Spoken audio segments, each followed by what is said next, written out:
യുജീസ് favourite വേൾഡിന്റെ വാചന കേൾവിയിലേക്ക് എല്ലാവർക്കും സ്വാഗതം. പ്രതിദിന വിശുദ്ധ വേദ പുസ്തക വായന 896 ദിവസം. മീഖായുടെ പുസ്തകം 5-ാം അധ്യായം.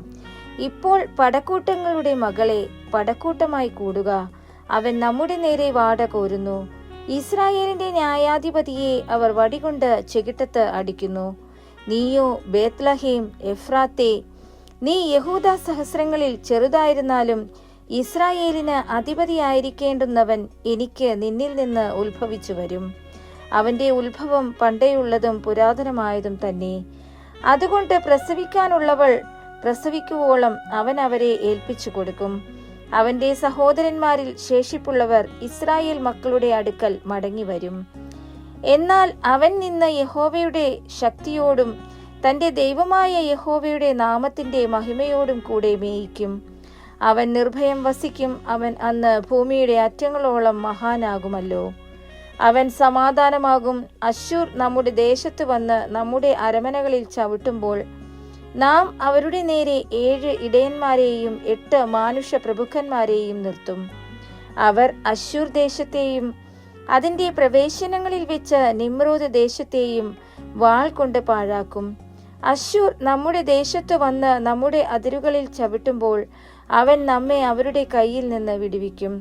യാക്കോബിൽ ശേഷിപ്പുള്ളവർ പല ജാതികളുടെയും ഇടയിൽ യഹോവയിങ്കൽ നിന്നുള്ള മഞ്ഞുപോലെയും മനുഷ്യനായി താമസിക്കുകയോ മനുഷ്യപുത്രന്മാർക്കായി കാത്തിരിക്കുകയോ ചെയ്യാതെ പുല്ലിന്മേൽ പെയ്യുന്ന മാരി പോലെയും ആകും.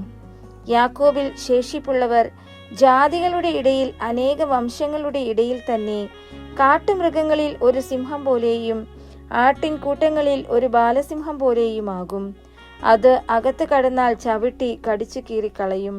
വിടുവിപ്പാൻ ആരും ഉണ്ടാകുകയില്ല. നിന്റെ കൈ നിന്റെ വൈരികൾക്കു മീതെ ഉയർന്നിരിക്കും. നിന്റെ സകല ശത്രുക്കളും ഛേദിക്കപ്പെടും. അന്നാളിൽ ഞാൻ നിന്റെ കുതിരകളെ നിന്റെ നടുവിൽ നിന്ന് ഛേദിച്ചു കളയും. നിന്റെ രഥങ്ങളെ നശിപ്പിക്കുകയും ചെയ്യുമെന്ന് യഹോവയുടെ അരുളപ്പാട്. ഞാൻ നിന്റെ ദേശത്തിലെ പട്ടണങ്ങളെ നശിപ്പിക്കുകയും നിന്റെ കോട്ടകളെ ഒക്കെയും ഇടിച്ചു കളയുകയും ചെയ്യും. ഞാൻ ക്ഷുദ്രപ്രയോഗങ്ങളെ നിന്റെ കയ്യിൽ നിന്ന് ഛേദിച്ചു കളയും. ശകുനവാദികൾ നിനക്ക് ഇനി ഉണ്ടാകുകയുമില്ല.